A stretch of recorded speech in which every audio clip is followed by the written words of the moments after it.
Hey there, Mama. You're listening to the Lift the Shame podcast. I'm your host, Crystal, mama of 5 and your family's intuitive eating dietitian, here to help you cut through the diet culture clutter so you can enjoy freedom with food as a family. I'm on a mission to help you end the generational legacy of diet culture in your home so you can experience motherhood free from food guilt and body shame. Listen in weekly for guidance on how you can ditch diet culture, heal your relationship with food and your body, and confidently raise intuitive eaters. Let's dive in and lift the shame together.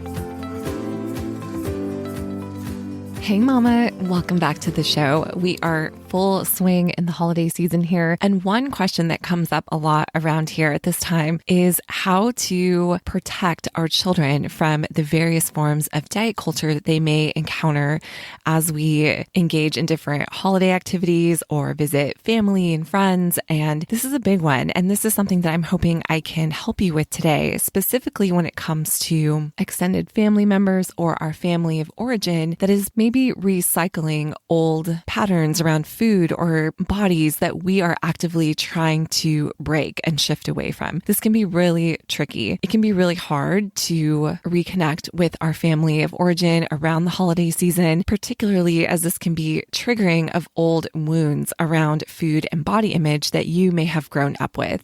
And now that your kids may be interacting with these same family members or friends or extended family, it can be difficult or challenging as you watch family members engage with your children in the same way around food or their bodies that they did with you growing up. So definitely a lot of layers here. And I want today to just share some ideas on not just how you can protect your child, but also how you can prepare your child. As a cycle breaker, you may find yourself going into this mama bear mode where you want to do everything in your power to just shield your child and protect them from so many of the things that you may have experienced growing up, whether it is with family members or our dieting culture at large or anything in between.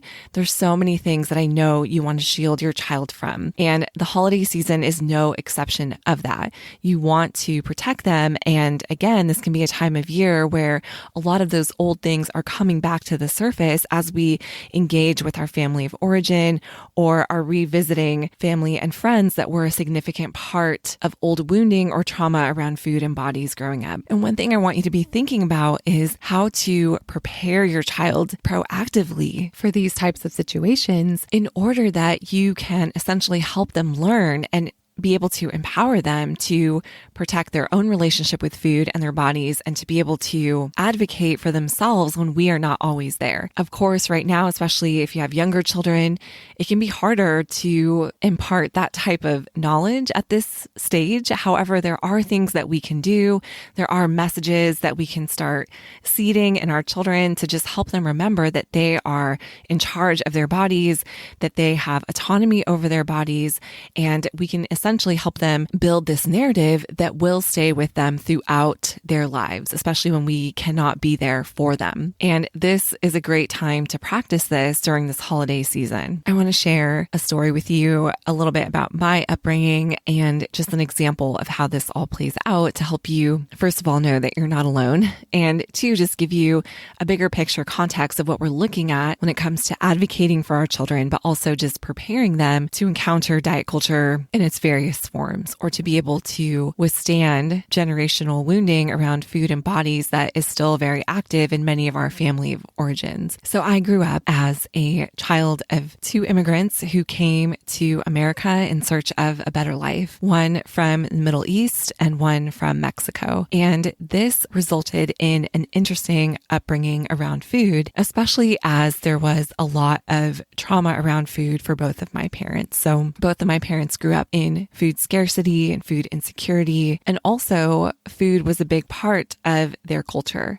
And so coming to the United States and experiencing more consistency and reliability with food access definitely played a role in how we were brought up as kids. And one thing that was very true for both my parents was this extension of feeding as love, where I'm providing food for you. I am giving you what I didn't have growing up. And this is my way way of showing you love. And this is a common theme that many of us grew up with, where our parents may have demonstrated love or acceptance to us by how they fed us or what they fed us. And the difficulty around that is that many of us essentially can separate from our own autonomy, from our own body's needs in order to find acceptance in this way with our caregivers. And this was especially true, I experienced with extended family on both sides. So when we would see our grandparents, for example, during holidays or just any occasion when we would get together as a family, there was this unspoken message of, I have prepared this food for you, or I have brought this food for you, and I want to see you eat it because this is my gift to you, and making this for you or bringing this to you is my way of showing you how much I love you. And while there is good intention behind that, again, many of us stopped listening to what our bodies need in order to appease our caregivers or the people in our life that we wanted to have their approval or that we wanted to be in their good graces. And this is really challenging, especially as a child, when you start to learn that when I listen to what other people want from me,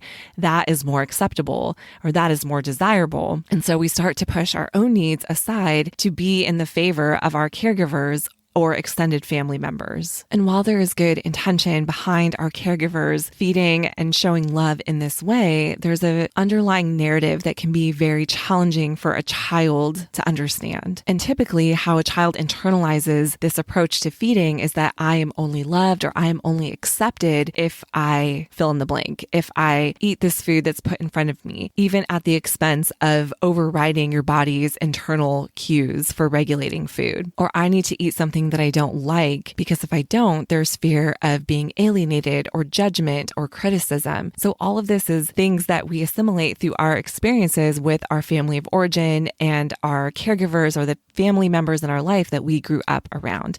And this is just an example. Everyone's story is going to be different.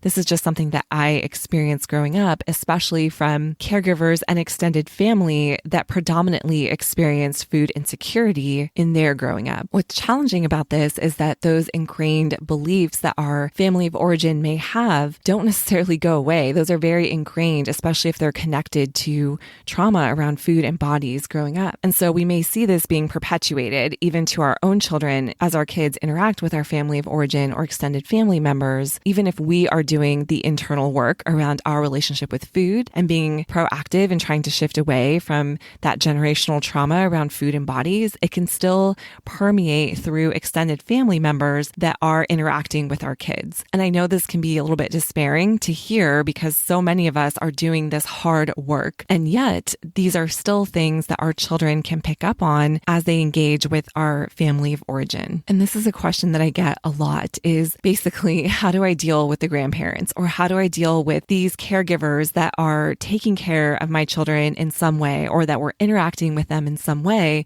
and yet they're still perpetuating these old school beliefs around food and body that could potentially be damaging to my child. And I hear that and I get that because so many of our caregivers mean well, but they're still often stuck in old beliefs and old narratives around food and around their bodies that are surfacing in the way that they may interact with our children. And I understand this is something that I definitely saw with my parents and something that I witnessed with extended family members as they engaged with my kids. And it definitely brought up a lot for me because I essentially saw extended family and my family of origin doing things with my children that were done with me as a kid. And that definitely activated some of that old trauma for me around food, where there was messaging around you need to sit at the table and eat all of this, that clean your plate club that I never want my kids to be part of, or this idea of, oh, we work so hard to prepare this meal for you. You really need to try it or take a bite or eat this or eat that, or you need to eat some of this before you can have dessert. I mean, all of those old school beliefs around food were very strong. And this was something that I saw being extended to my own kids. And while there is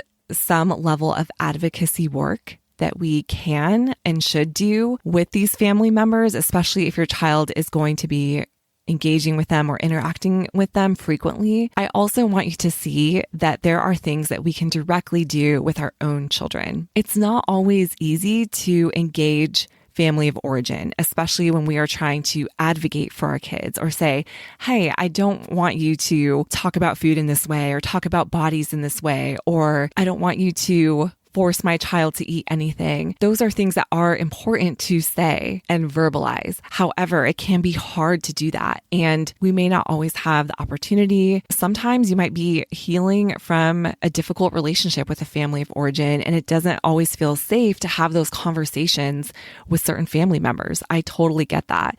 And so what I want you to see though, is that there are still things that you can proactively do with your own child to help protect them from some of that generational trauma around food and bodies or deep-seated beliefs in diet culture that are still circulating in your family. It's hard. It's so hard. We're doing all this hard work and yet it's still all around us. And I don't want you to be discouraged by that. I want you to be aware of that and then understand ways that you can proactively help your kids learn how to advocate for themselves and protect their own relationship with food and their bodies.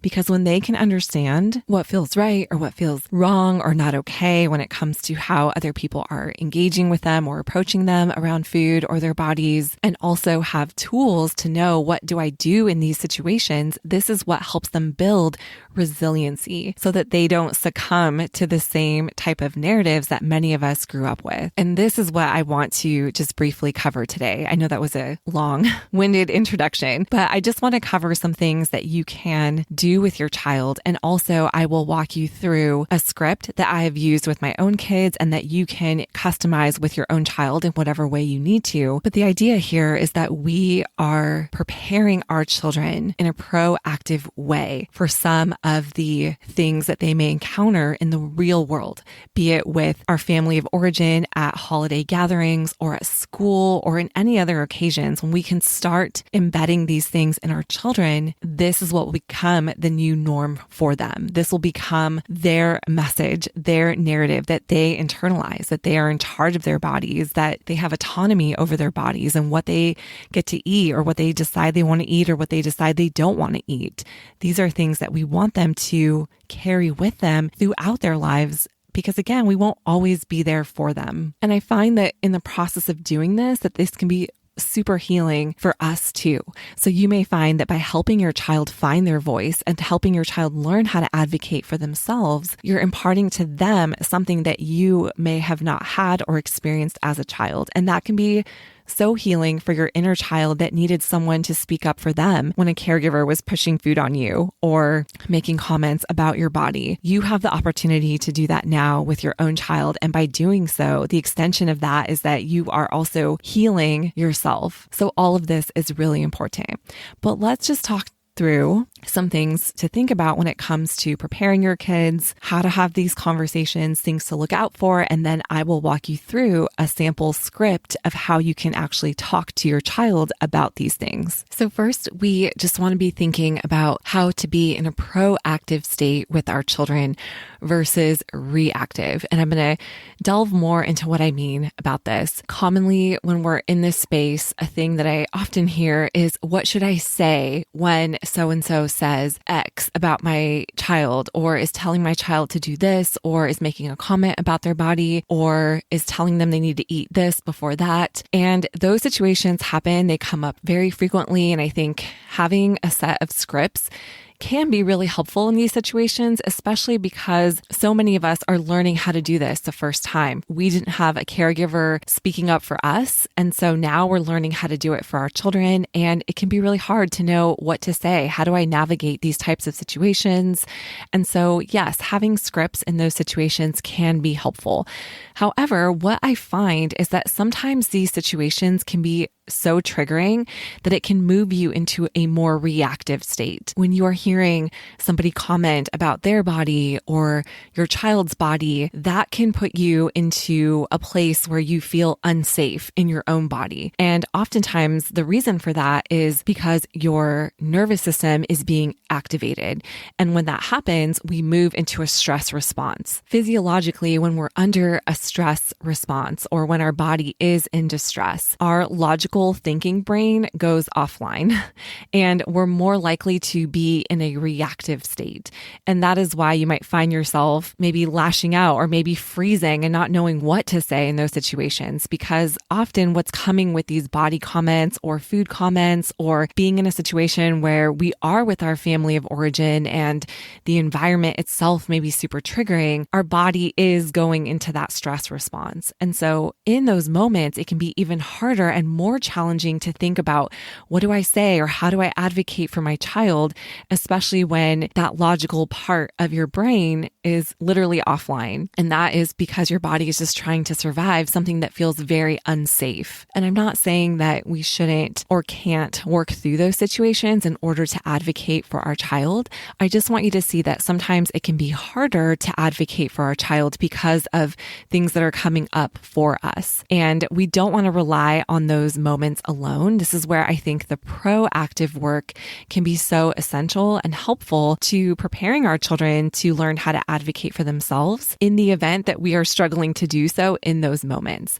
So just thinking about the proactive work versus being in a reactive state, because sometimes, at least is what I have found for myself, when I have been in those reactive situations, I often think about things later on, like, oh man, I wish I would have said that, or I wish I would have been able to do this. And I just want you to give yourself some compassion in knowing that when we have this history with food that many of us do, when there's any sense of trauma in our past, that can quickly come to the surface in many different situations, especially when we're interacting with our family of origin.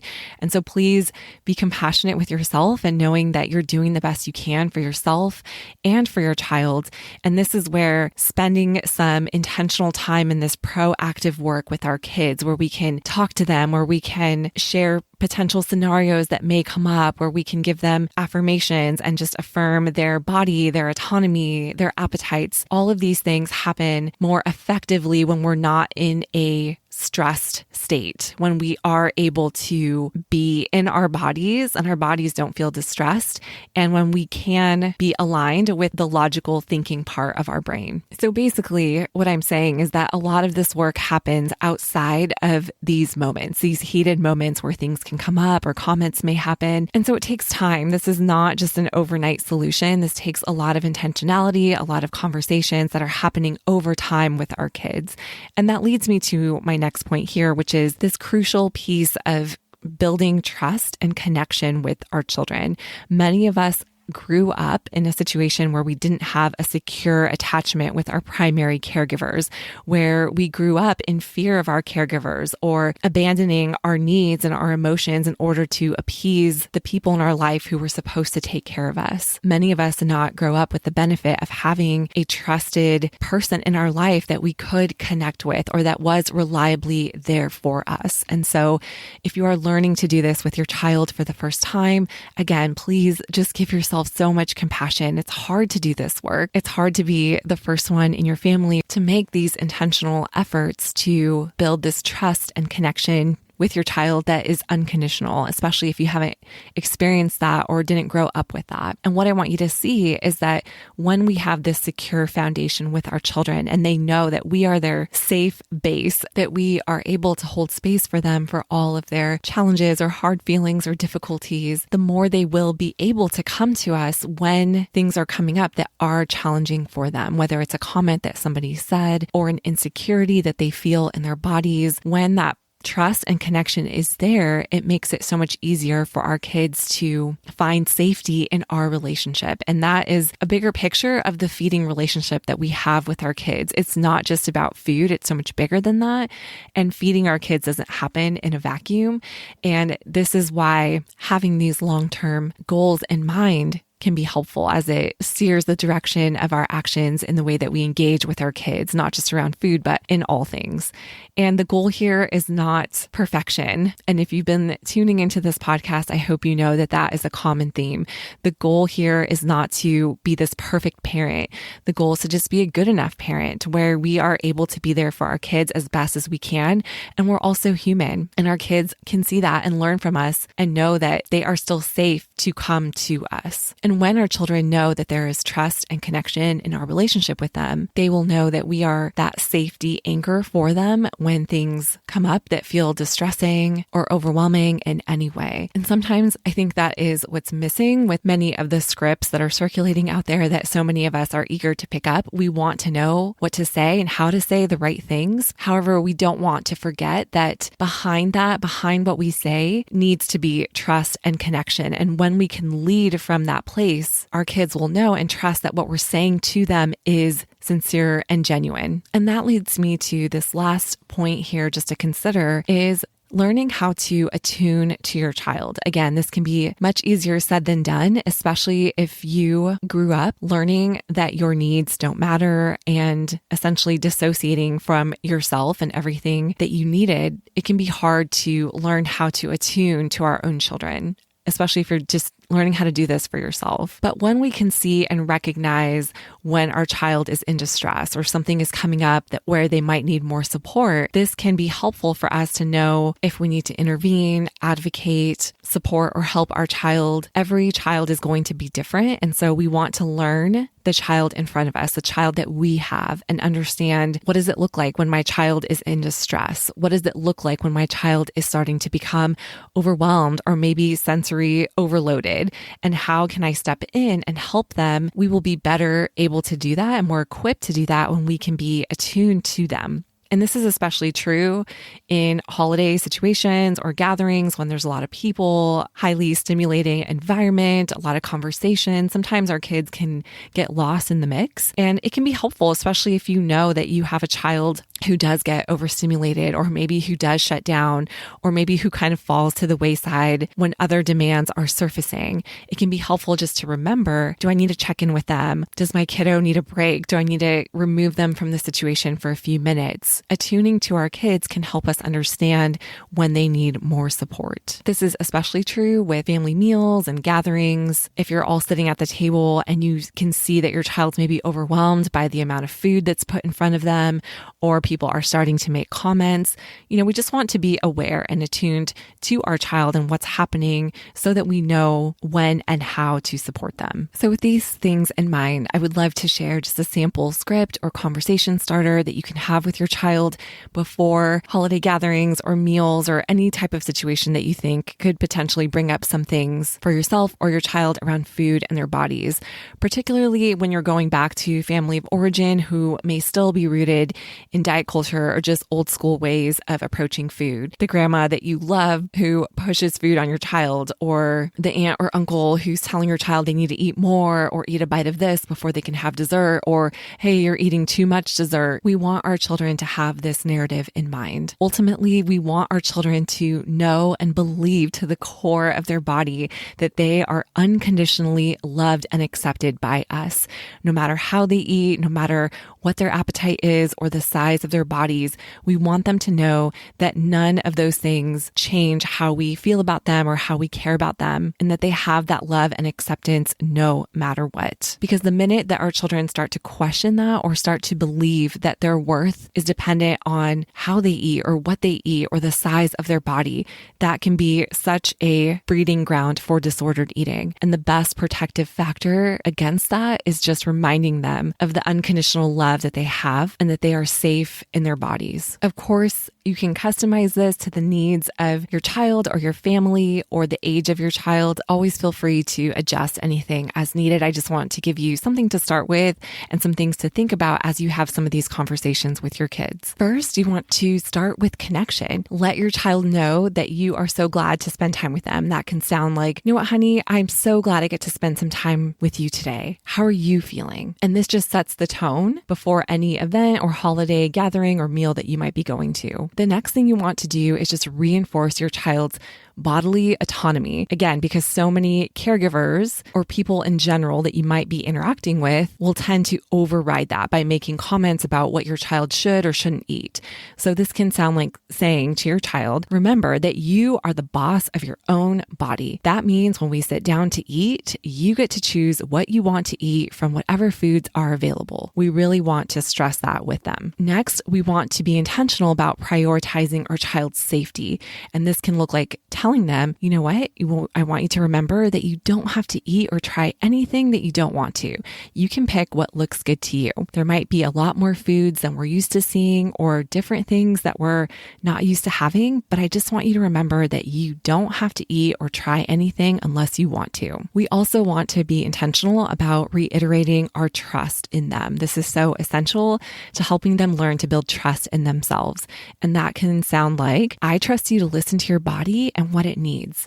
You can trust your body and what it's telling you. And this piggybacks really nicely on that phrase of helping our kids know that you are the boss of your own body. And you know what? You can trust what your body is telling you. The last thing we want to do to round this out is just to provide support. And that can look like saying, I'm here for you. Whatever you might feel about today is okay. If you ever feel uncomfortable, we can go outside, we can take a break together. You can tap mommy's hand. You can come up with a secret word or a secret signal, whatever it is, whatever I need to do to help you. I just want you to know that I'm here for you. And that can be so soothing and such a helpful reminder to our kids that if they're ever feeling alone, that they don't have to sit in those feelings alone, or if they're feeling scared or overwhelmed, that we are with them. They don't have to sit in themselves and in their inner world by themselves, that we will be there with them to co-regulate and help them through this. So I know this is short and brief, and sometimes that's just what our kids need. Sometimes they can't handle a whole lecture, but we just want to hit those key points of prioritizing safety, reiterating trust, and reminding them that they are in charge of their bodies, and ultimately helping them know that we are there to support them. So I hope this gives you some things to think about, some conversation starters, and I hope you know that every brave step you are taking matters for you and your family. I know holiday meals can be a lot to navigate for both parents and kids, and just remember to focus on the relationship that you're building with your children, and that is one that prioritizes and centers safety and connection. And that can help ride through some of these challenging or turbulent moments that often surface during holiday meals. Thank you so much for taking some time and spending some time with me today.